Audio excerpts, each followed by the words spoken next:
Hey guys, Britt here. Welcome to End Times Bible Prophecy. Make sure to hit the subscribe, like, and share buttons. Today we're going to talk about something we've been talking about extensively, but the media just seems to not be talking about anymore. And I think it's one of the biggest stories on planet Earth. And what I'm talking about is the energy crisis in the European Union.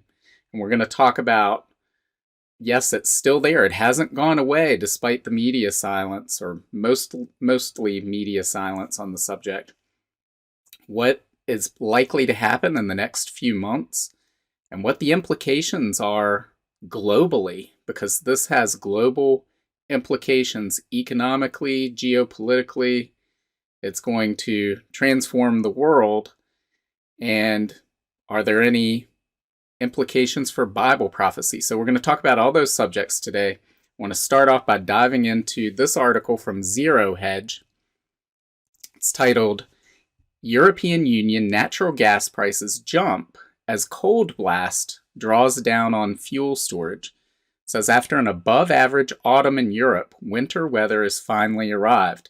Ahead of the cold blast, we said on November 22nd that Europe's first major cold snap of the season is imminent.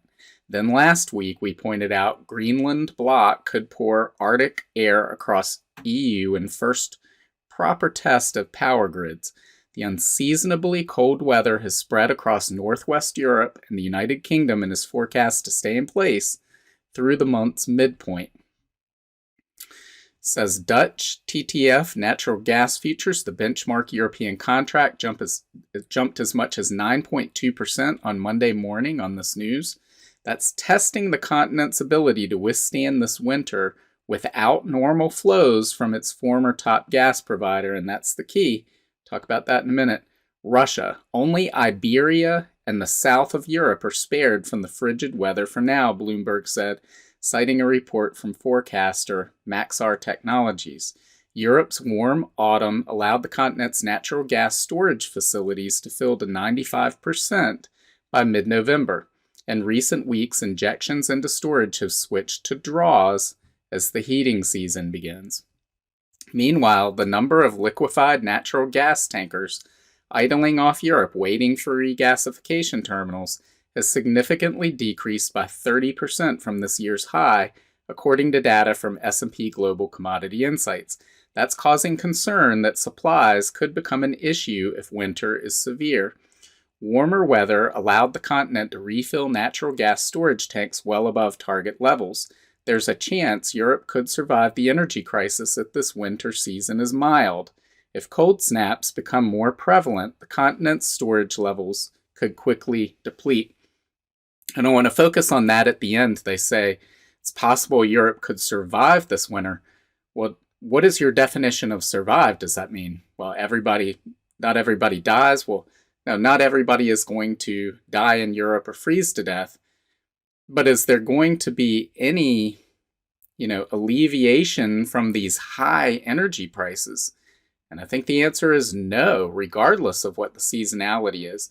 Now, this article talks about 95% capacity in gas storage.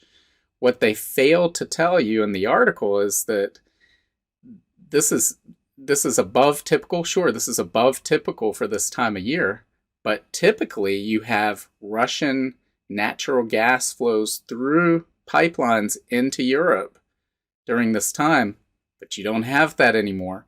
You don't have them, you have a little bit of a trickle maybe, but nowhere near what's normally flowing in. So in a typical winter, they would be using this gas storage and depleting it while they're still receiving natural gas via pipeline from Russia. They aren't receiving that anymore. That's why they're relying on these LNG tankers. But with the storage capacity filled, they have nowhere to put it. So these tankers have been sitting there. Looks like a lot of them have gone to other destinations rather than wait.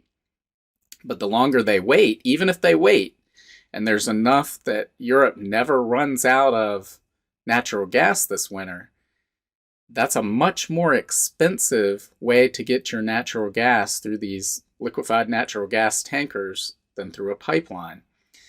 And that's going to keep prices elevated throughout the winter. And that's the key to the European Union's survival. Yeah, it's bad if people freeze to death. We don't want that to happen. But even if they don't run out of fuel over the winter time, the elevated prices are going to absolutely just destroy the European Union economy. And when you add up the nations of the European Union collectively, you add the UK in there, you're looking at the largest economy in the world, bigger than the United States, bigger than China. This has huge global implications. I also want to look at, so this is a Washington Post story. I say the media is silent, but this is actually a commentary from Javier Blas. He's the, I guess, energy expert at Bloomberg Business. So he wrote this as a commentary that was in the Washington Post. So there are people in the media talking about this. But again, it's not getting anywhere near the play that it should get. So the title of this is "The Worst of Europe's Energy Crisis Isn't Over."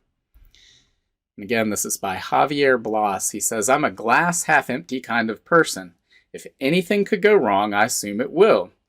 And that's the lens through which I look at the European energy crisis. Perhaps my biases cloud me, but I think we should all be skeptical of the emerging narrative that says the worst is over." And that's exactly what I'm talking about. Prices have dipped from their highs in August. So the media is like, oh, crisis averted, no problem. I don't think so.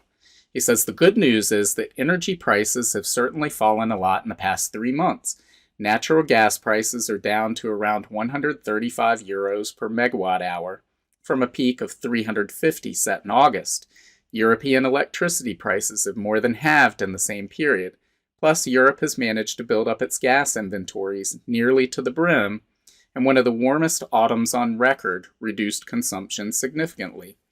And yet, both gas and power prices remain sky high compared to historical averages. And guys, that is the key. And the burden this places on households, businesses, or governments that want to bail out those households and businesses by subsidizing their energy use, which just makes the problem worse. And we'll get into that as well. But it says, even after the drop, gas is today 7 times more expensive than it was in the 2000 to 2020 period. Electricity is 10 times higher. The cumulative impact matters too. It's not just how high prices go, but how long they stay up there. The period of high prices today looks like it will last a while.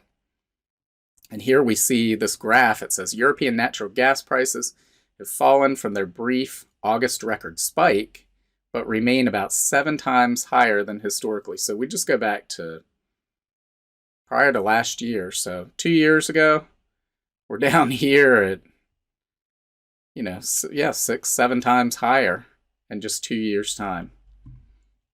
But my biggest issue with the quote, worst is over mantra is that the cold season has only just started. The meteorological winter began December 1st. Today is December 6th. The astronomical winter doesn't start until December 21st.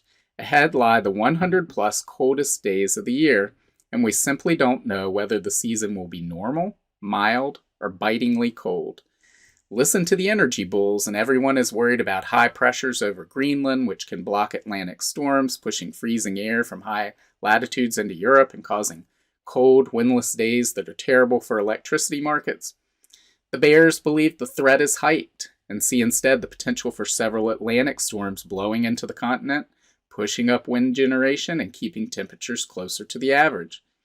The problem is energy markets are so tight, and we've talked about how prices are set at the margin, that only a few degrees Celsius or a few windless days are what separate Europe-facing blackouts from having enough power to make it through the winter. And although gas has been emblematic of the energy crisis since Russia cut supplies, I remain more worried about electricity. And again, this is Bloomberg Business's energy analyst, so he knows what he's talking about. And here we have another chart. It has weekly average wholesale electricity prices have surged in the Nordic region above 300 euros per megawatt hour, the third highest level on record. And again, we look back a couple of years and we're looking at multiple highs of what it was just 2 years ago. there's still a significant risk that consumers will be asked to reduce demand. Localized blackouts remain a strong possibility, particularly for France, Finland, Ireland, and Sweden. In its winter outlook released last week, the Association of the European Companies that Manage the Grid said the situation this winter is critical but manageable. That doesn't sound like the worst is over. Last week also offered a preview of how a crisis could develop in the coming months. Across Europe, the wind nearly stopped, forcing the grids to lean harder on gas-fired power stations and in Germany on coal. In the past, the French nuclear industry would have stepped up, exporting electricity to everyone, but France was importing lots of power as many of its reactors have been down for repairs, further tightening the market. As a result, electricity prices surged. In the Nordic region, the weekly average price surged to 318 euros per megawatt hour, the third highest weekly price ever. With so little wind, Germany fired up its coal plants. At times last week, it was producing 40% of its electricity from them, polluting as much as the coal-hooked nations like India and South Africa. If nothing broke, it was because it wasn't particularly cold. From now on, the dreaded scenario is what energy professionals in Germany call a Dunkelflaut. And if you're in Germany and I'm saying that wrong, let me know in the comments. I'm sure you will, but that's the best I can do. It says literally meaning the dark doldrums, a period with little solar and wind electricity and high demand because of low temperatures. If a Dunkelflaut episode hits Europe, and some traders and meteorologists believe there's a high chance of one this week or next, the region will be in trouble. The grid operators would likely ask consumers to cut their demand to avoid blackouts. If that's not worrying enough, here are two other reasons I remain concerned about the region's energy crisis. One is that Europe has spent 700 billion euros and counting on subsidies to keep retail, electricity, and gas prices lower than what the market dictates. And keep in mind, I said we talked about this before, this artificially props up demand when the government subsidizes something. So if you get a €1,000 electricity bill and you go, wow, I can't pay this, but the government comes in and says, we'll make up the difference. Well, then you have no incentive to cut your usage. And so demand remains elevated, and as supply is in shortfall, which is the problem, and demand remains constant and at an elevated level, you get higher prices. So it doesn't solve the problem by subsidizing this. It just throws more debt on government, debt that can never be paid back. It says households and small companies have largely weathered the crisis so far because governments have shielded them from the brunt of the cost, but the subsidies can't last forever. The cost is worth it if it means defeating Putin, but it becomes a debt nonetheless, one that will be borne by future tax increases. And I would add, not necessarily by future tax increases, but by future inflation, which is a hidden tax. They're printing the money, they're printing the currency to pay for it. The other is that although prices are lower than in July and August, they remain high enough to kill the manufacturing sector. And this is key, guys. It says when Russia invaded Ukraine in late February, many executives braced themselves for a 6-week energy crisis. Soon they realized it would last at least 6 months. Now they fear it's going to be 6 years. Last week, Thomas Schaefer, one of the most senior executives at Volkswagen, publicly said what many other business people and policymakers had only raised in private. When it comes to the cost of electricity, and gas in particular, we are losing more and more ground, he said, warning that unless prices fall quickly, and they're not, investment in Europe will be, quote, practically unviable. So we've talked about this before as well, the deindustrialization of Europe. We're witnessing it firsthand. He says the reality is energy prices remain extremely high. The continent is at the mercy of the weather.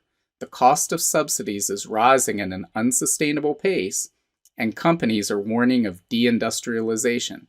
Call me a pessimist, but it doesn't sound like the worst is over to me.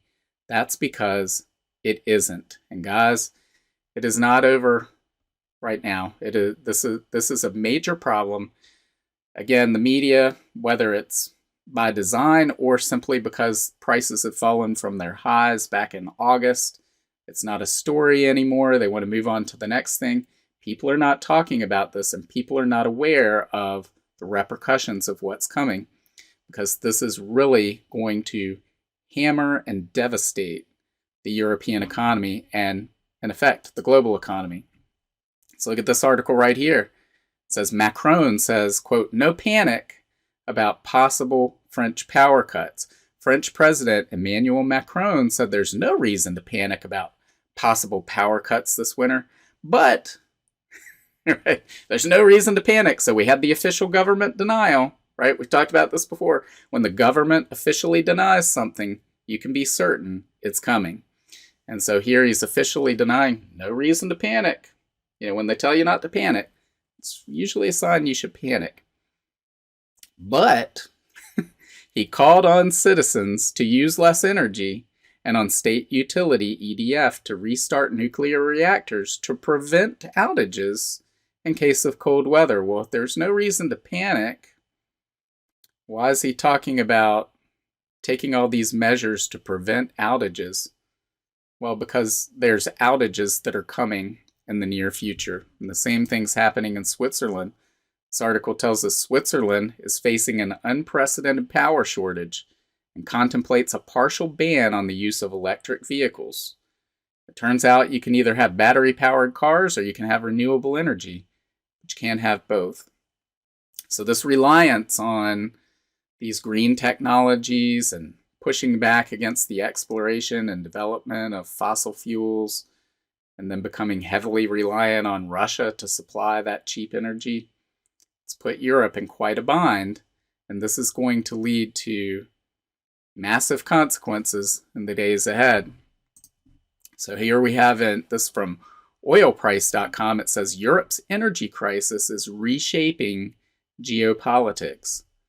It says Europe's energy crisis is about far more than just energy. It's also the impetus for a major geopolitical reconfiguration at a global scale.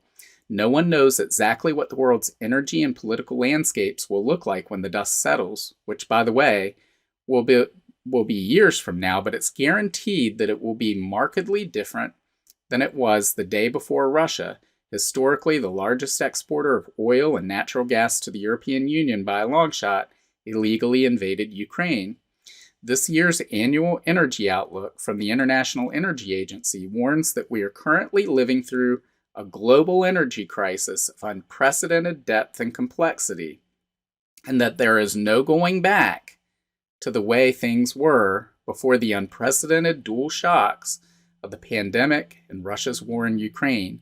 Together, these events have already reconfigured the energy trade worldwide, but the shockwaves to the global economy are just getting started. So you read on through this article, they talk about strains on NATO and the transatlantic alliance. As we've seen, there's this push to punish Russia, push back against Russia, which also plays right into the hands of the United States, who can then export liquefied natural gas to Europe at large profit. At what point does Europe push back against that and say, we've had enough? We can't handle this anymore. Because as we're seeing, Europe is in a process of deindustrialization. Their industries cannot compete on a global scale. If you make cars or car parts, chemicals, a whole host of items vital to the global supply chain, and they're commoditized, and you're using energy that's 7 to 10 times more expensive than your competitors in the rest of the globe, you're not going to be able to operate at a profit or compete on price. You're going to go bankrupt. So we're going to see those industries flee Europe the longer this takes place. So I'm thinking at some point they have to give in to this. You can't, if they continue at this pace of pushing back and having these elevated energy prices, you're really looking at Europe going back in time to the 19th century. And at some point, people are going to push back against that and say enough is enough. And you may very well see this transatlantic alliance fall apart, because the United States is pushing for everyone to join its alliance against Russia, against China, against these BRICS nations. And we've talked about the BRICS nations putting together a coalition that includes large segments of the world. Brazil, Saudi Arabia is talking about joining the BRICS nations and not selling oil in dollars anymore. What does that mean for the dollar? So this is a do or die situation for the United States. And they're more than willing to sacrifice the European Union. Is the European Union willing to be sacrificed for the United States? Or will they buckle and take a new position? We're going to find out in the days and months ahead. But in the meantime, you're seeing this huge slowdown. You're seeing plants come offline. You're going to see huge layoffs as we go into winter, and the gas is drawn down out of storage, and the prices become even more elevated. This is just my thoughts. I don't know for certain, but my guess is within the next couple of months, we're going to see those August highs and price. We're going to see those not be the highs anymore. We're going to reach new highs, and it's going to be crippling to the European Union economy, the global supply chain, the global economy. We're going to see a global depression as a result of this. And what does that mean long term for the whole world? How does that set the stage for the rise of new political leadership in countries all over the world, especially in Europe, where people are going to be clamoring for someone to stop the pain, someone who can bring the cheap energy back, someone who can provide the food that's necessary, because we're seeing this affect all sorts of supply chains in Europe. So look in the months ahead for a global depression to come about as a direct result of this winter in Europe. And you could see all sorts of things happen as a result of that. I think we're going to see a global depression, and then we're going to see a reaction from all the politicians, just as we saw here with subsidizing households and businesses for their energy consumption. We're going to see those governments printing currency and handing it out to people so that those people don't revolt. Frankly, they're going to hand out the currency, and it's going to cause hyperinflation in the end. So we're going to have huge social chaos, political chaos, economic turmoil in the months and years ahead as a result of what's going on right now in Europe. And it's something that the media is largely ignoring. Most people that I'm familiar with are just totally unaware of the severity of this situation. Unless you live in Europe, you're probably oblivious to it. Or unless you live in some of these other countries like Pakistan that's directly impacted by Europe outbidding your country for these scarce resources. And you also are finding there isn't enough diesel, there isn't enough natural gas to go around, and what is available is at a much higher price. Energy is the lifeblood of the global economy, and as the prices rise, well, either those prices need to be passed on to consumers in the form of inflation, or things don't get produced, and you have contraction of the economy, a severe contraction, a depression. And I believe that's where we're headed. So what do you think? What do you think about where we're going, where this is all headed? Let me know in the comments. Make sure to like and share this. God willing, I'll see you tomorrow. Bye. If you want to learn more about the end times and Bible prophecy, make sure to sign up for my free monthly newsletter and get your copy of my free ebook, 7 Signs of the End Times. Just follow the link in the description to get your free book. Also, make sure to check out all of my books. Just look up Britt on Amazon, Barnes & Noble, Apple iBooks, Google Books, Kobo, or anywhere books are sold. Thanks for watching today, and until next time, keep your eyes fixed on Jesus, the author and perfecter of our faith.